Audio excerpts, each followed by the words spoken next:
You, finding life rather dull, dreaming again of exotic places, wishing you were somewhere else, we offer you escape.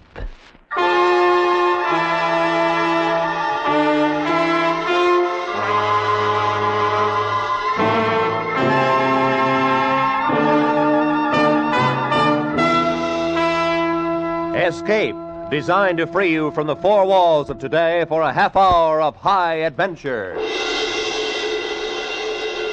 Escape with us now to a small fishing boat off the California coast and a night of terror and death at the hands of a brilliant madman, as Bud A. Nelson tells it in his exciting story, 7 Hours to Freedom.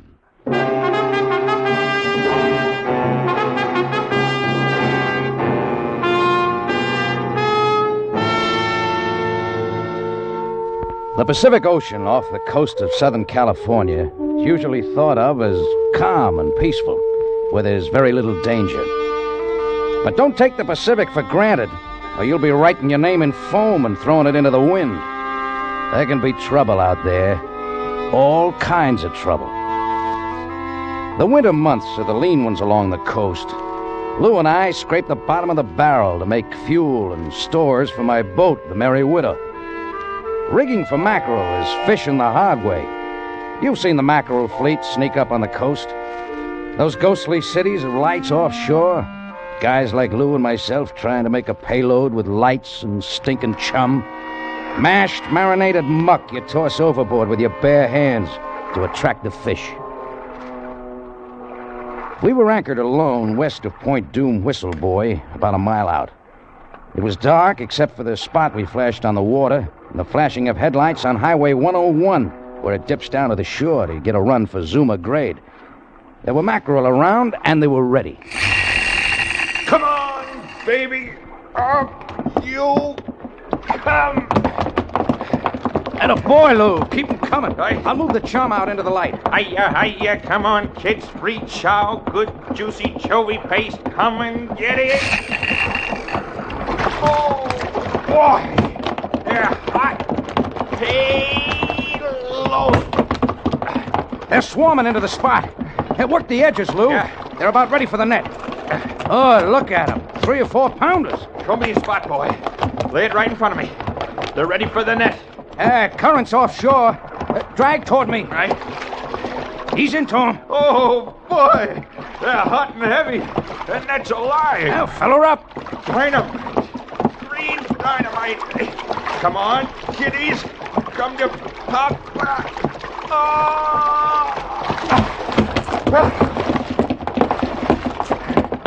Beauties. Good boy, Lou. Keep them coming. Swamp us.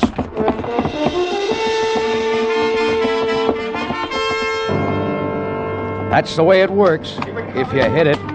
You forget the smell, the scum, the numbness in your hands, the icy water in your boots.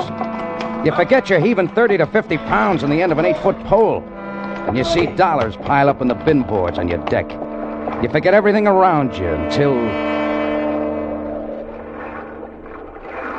they're gone. And you notice that there is a world around you.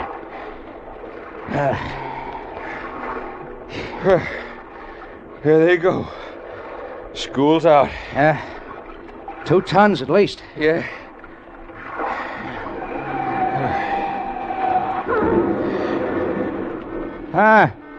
Looks like another wreck on Zuma Grade. Yeah. Look at the headlights. People just can't pass up an accident. Must be a pretty bad one. I'll take a boat any day. Here, let's get out of here. We can make it back in time for chow. Yeah. 6 fried eggs seasoned with Tabasco sauce, bowl of chili, and a pot of black coffee. It sounds good to me. Boy, that stuff sure gets cold. Yeah. Get the anchor. Let's get out of here. Fire up. I'm for it.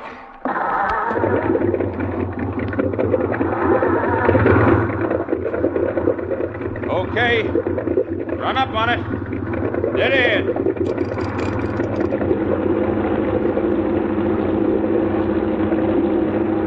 Hold it. What's the matter? Anchor's bowed. Wanna back down on it? Feels like rock. Take a turn on the cleat. Let the swell break it loose. Hey, she's really caught fast. Wait a minute, Lou. Give me some slack. I'll back off.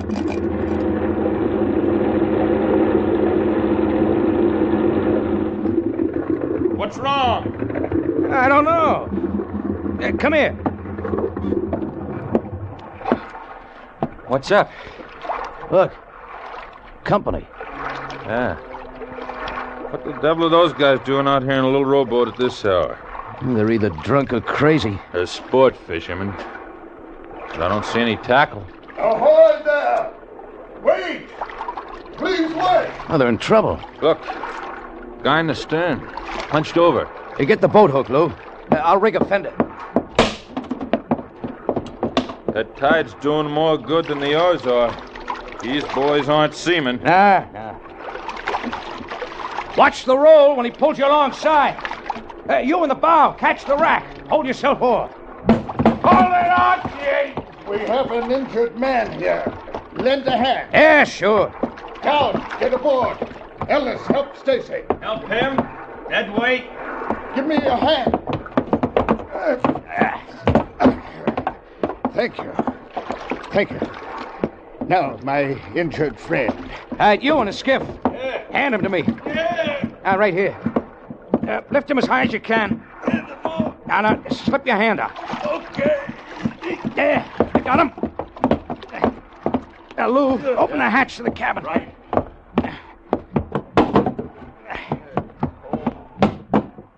Move that gear off the bunk.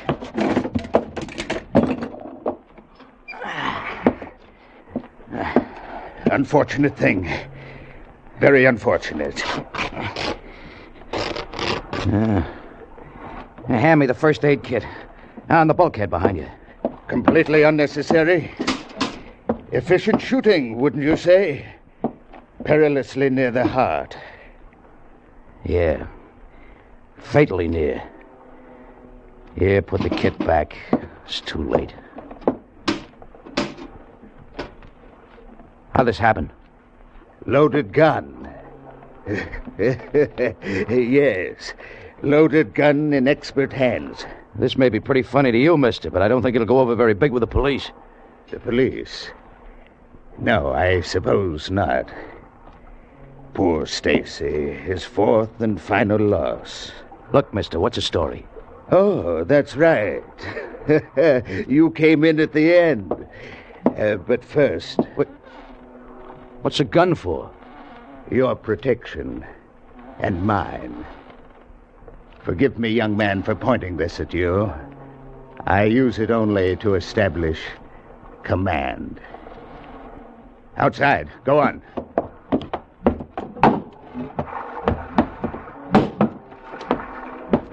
Burke, I'm getting pretty sick of your fancy yapping and no action. Yeah, mastermind. You got us into this. Now come up with a way out. My friends despise me, Captain. Look at them. Young Ellis. Shut up, Burke. I warned you. He's a coward, a thief, and a murderer who fancies himself equal to any known knife artist. You know I'll kill you, don't you, Burke? If it's the last thing I do, I'll cut that fat off of you. It will be the last thing you do, Ellis. And Dowd there. He killed 2 men, wasn't it, Dowd? 2 defenseless men. Feed on, you greasy slob. You're digging your grave with your tongue. And Stacy, poor dead Stacy. Keep talking, Burke. Keep flapping your big mouth while the law sets up another trap. Why don't we get rid of these 2 punks and get moving? Yeah, give me that gun, Burke. You ain't got the guts to do nothing. You're all talk. Give me that gun. Stay right where you are, Ellis. You too, Dowd.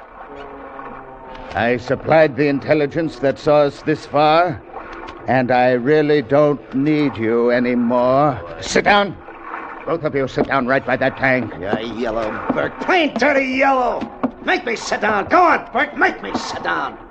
I don't want to have to fire this gun. Sound carries over water. Talk big, Burke, while you've got the gun. The only gun, Dowd. That highway is swarming with police cars now. They're saying dead or alive.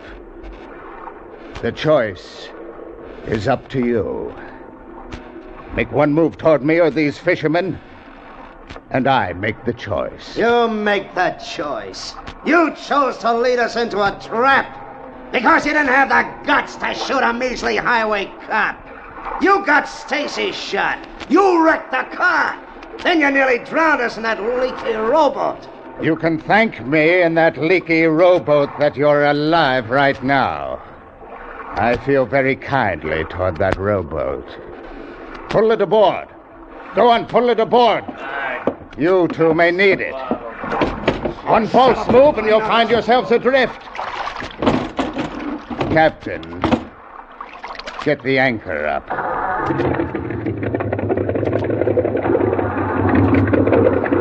Take in what slack we can get, Lou. The line parts and parts.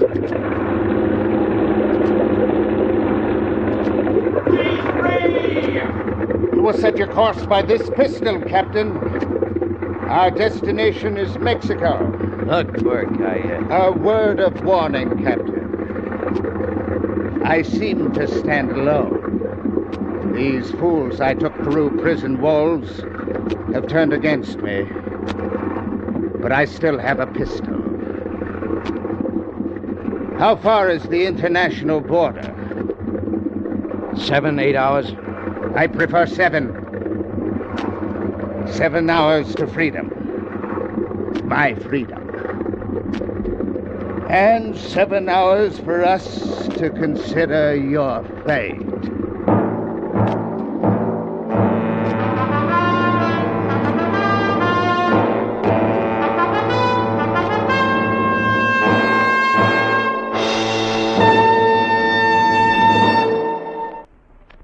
And now, we return you to Escape.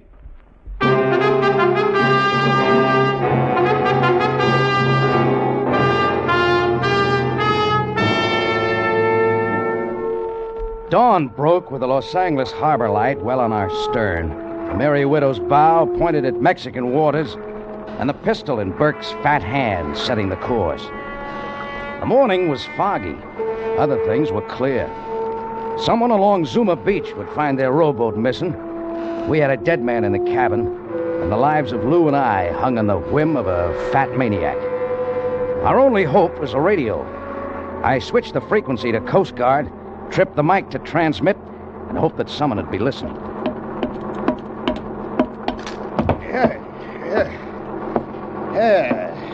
It's more pleasant up here on the bridge, Captain.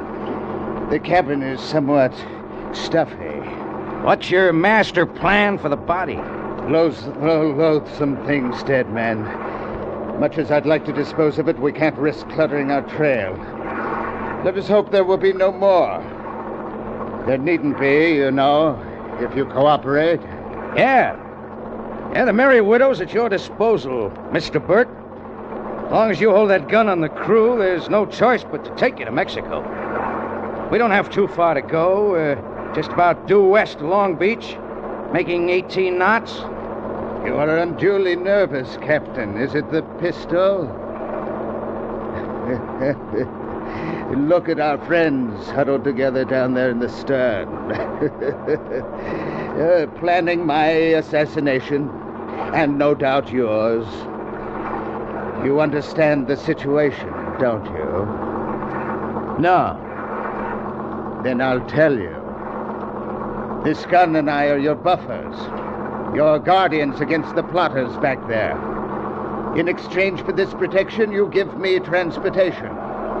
In a few hours, I will be a free man, and I shall go my way alone. Maybe. Radio. The radio. I underestimated you, Captain. Very clever. Well, I tried. I assume I've been broadcasting for some time. You have. Direct to United States Coast Guard. I bow to you. How stupid of me. And you. Up to this point, you've shown some intelligence. These heroics give me no choice. All right, go ahead and shoot.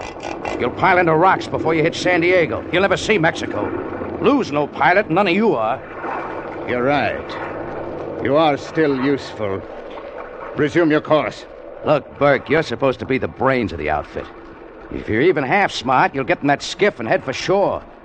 You better not be on this boat when the Coast Guard catches up with us. If you are a religious man, Captain, I would suggest that you pray they don't catch up with us. Look, mister, my advice to you is to launch that skiff and hit for the beach. You're a fool, Captain. Until your little stratagem shows tangible results, I wait. And you live. Resume your course.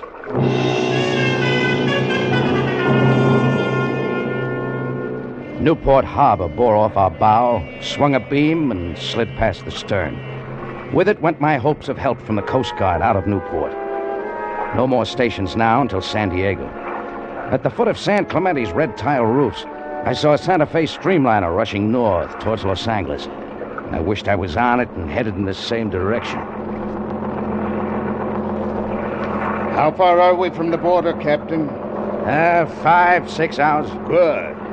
If the Coast Guard heard your radio, they don't seem to be rushing to your rescue.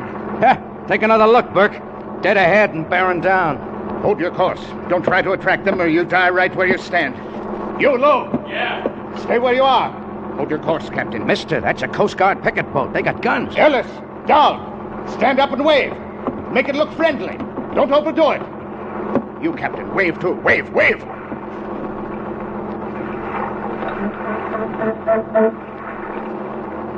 Look at the fools. The friendly fools waving back. We're just friendly fishermen. They didn't even cut their speed. Two herringbone wakes met, merged playfully, overlapped, and faded. With them went my hopes of help from outside. Our only chance now was to get Burke's gun. The fish knives. But they were back on the cleaning chute, neatly racked. I turned to look. Gone. 3 knives gone. My hand rested on the clutch lever, cast bronze, complete with grip and detachable. I had to get that gun. I tripped the key that locked the lever and... Come here. I want to talk to you. Got a deal. I've been expecting this. They're ready to cooperate. You, Lou, down the ladder. Just in case our good captain entertains any rash notions. You will be our hostage. Go ahead. Happy to oblige.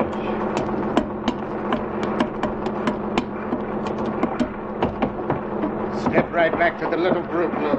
This conference may be of interest. I watched helplessly while Lou led the way aft where 2 criminals sat, backs to the bait tank. They rose as Burke lurched toward them against every roll and pitch of the boat. Ellis suddenly stepped between Lou and Burke. The pistol roared harmlessly. Burke slumped balloon-like as Dowd tore the pistol from his hand. Ellis, knife in hand, kept slashing. Enough, fellas! Lay off! No! Lay off, I said! Give me that knife! Give me it! I said I'd cut him, the fat slob. He didn't believe me, eh? Look at him. Blubber.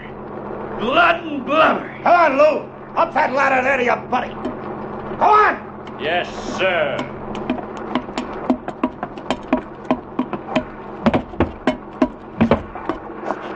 Sit down there and stay put. You, Buster, keep this thing moving. Which way? Like Burke said, Mexico. As long as we come this far, we go all the way.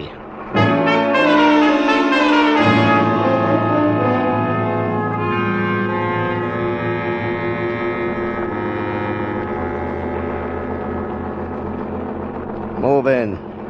Driving closer to shore. How close? I'll tell you how close. Hey, now, wait a minute. I'll pick out a spot to beach the skiff. Then we'll move back outside the 3-mile limit until dark, so that Mexican patrols can't find us. Ain't that nice? In the dark, I move in as close to shore as I can, and you go ashore in the skiff, and I head back up the coast. Just like that, huh? Well, Buster, you'd better pick a good spot to make a landing, because you're going in with us. Going in with you? What about this boat? Leave it and the Mexican authority. You're gonna drive this boat right up on the beach, that's what, right up on the beach. Wreck it? Look, Dowd, we draw close to 10 feet of water. We'll ground a city block offshore. So what? I can swim. You got nothing to worry about.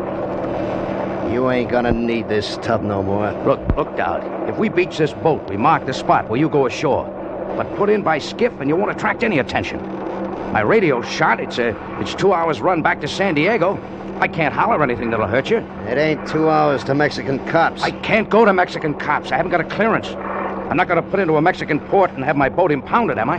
I told you how it's gonna be. As soon as the Mexican authorities find this boat with bodies on board, they'll know you boys are over the border and how you got there. Huh?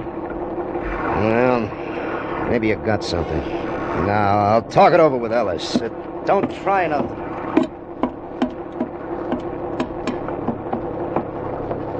Lou. Yeah? I'm gonna fake engine trouble. The master switch. One of us has to get down to the engines. The short hose on the manifold cooling system. Port engine side, saltwater intake. Yeah? It's our only chance. Disconnect it. Foul the bilge pump screen. Flood the bilges? Yeah. We risk fire, but it's our only chance to frighten them guys into the skiff. Got it. He's coming back. That's the way it's gonna be. How? Like I said first. Pile it on the beach. Now let's go. Oh, okay. Now, what's the matter? Everything okay up there, Dowd? I don't know. She just quit. We've been beating these engines. She's hot. Get it going. I'll have to get at the engines down below. Oh, no, you don't. Step on the starter. Come on, try it. It's hot, I tell you. 180 degrees. Oh, look for yourself. It's 40 degrees too hot. Well, what does that mean? Means I gotta... No, you don't. Lou, you know what to do? Yeah. Yeah, I know. Check the oil filter first, then the screen ahead of the pump. Wait a minute, you. Okay. Try it again first. Go on.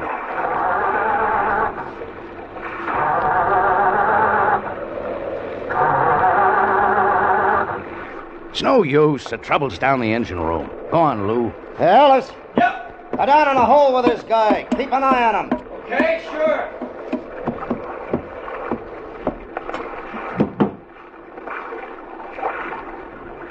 Come on!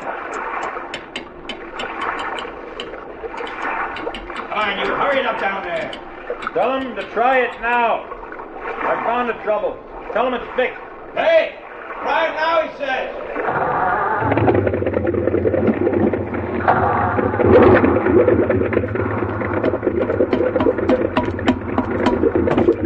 That was it.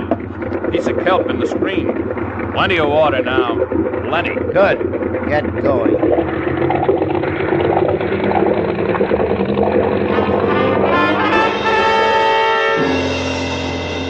Plenty of water. All the salt water that should be flowing through the water jackets of two big exhaust pipes pouring into the bilges. And two red-hot manifolds absorbing all the heat of the two big engines. I took a sight on the hull. Chine line 2 feet above water. Bilge pump sucking nothing but air. 10 minutes, riding 6 inches lower. Half hour, 1 foot down. 3/4 of an hour, 18 inches lower. Water would be climbing up to drown out the batteries. Exhaust pipes, white hot. I yanked the release on the CO2 system. White clouds sizzled up from below. Fire! Fire, we're sinking! Bilges full of water! Filling fast, we're going down! Well, what do we do, Captain? Get the skiff over the side before she explodes. Fire extinguisher, Lou. Cover me, I'm going below. Get the skiff over. Don't stand there, Dowd. Push it over the rail! We're getting Ellis! We're getting out of here! Wait! Jeff's down below! Wait! You can't leave us here to sink! So long, suckers!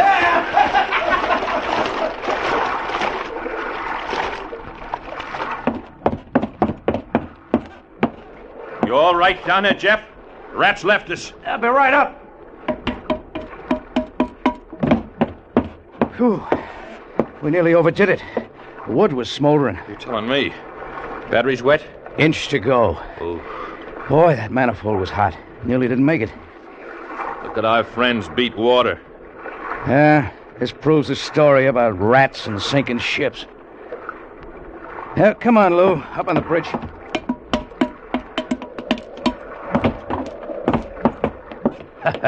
Watch their faces now.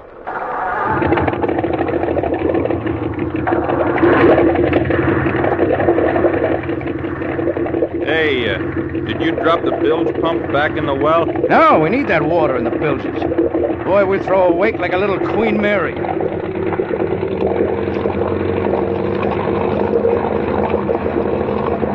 Turning up 2,800. Still a little hot. I want 3,000. Look behind us. We're throwing a wake like a destroyer. Come on, baby. You big bird. 3,000. Churn. Come on, around. That's a nice tight circle. Wrap. What are you going to do? Crash him? Nah. Gonna lasso him with a wake. Yeah, we let Chop hits their skiff from 4 sides. You think they're in a sou'easter? Look at Dowd, trying to get a bead on us. He's... Hey, there they go, capsized. That's just what I wanted. Yeah, but they're hanging on to the keel of the boat. I'd let them dig wood for about half an hour. Brother, that water's cold. You should know. Hey, let's see if Dowd's still got a gun.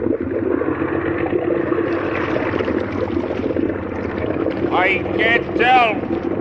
Looks like he... He has. But he won't have for very long. His hands will get so numb you think they're sawed off. Set the bilge pump, Lou. We'll lighten ship while we wait. Oh, and on your way back, break out that bottle of Johnny Walker, huh? Might as well enjoy ourselves now that we got them guys where we want them.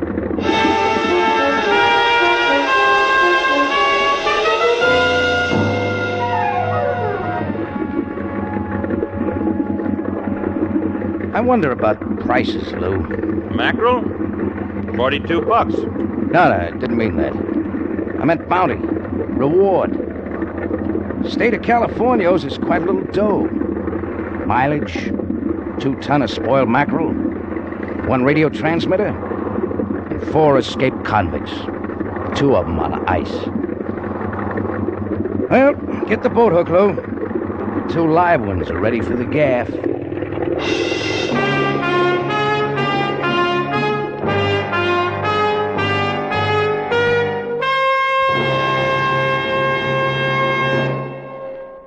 Escape is produced and directed by Norman MacDonald. Today we have brought you 7 Hours to Freedom by Bud A. Nelson, with Jack Moyle starred as Jeff.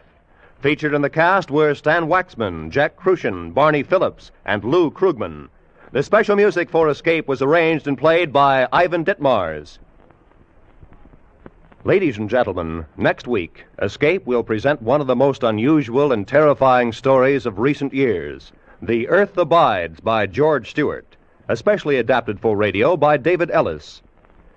It's a story of such scope that the producers of Escape, to dramatize its full impact, are presenting it in 2 episodes. So listen next week when we bring you the story of a man who wakes one morning to find human life has practically vanished from the face of the earth.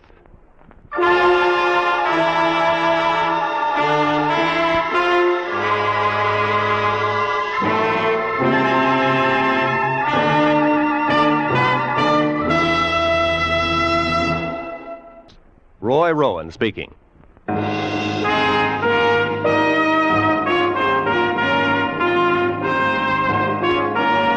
is CBS, where you spend an hour with Frank Sinatra every Sunday afternoon, the Columbia Broadcasting System.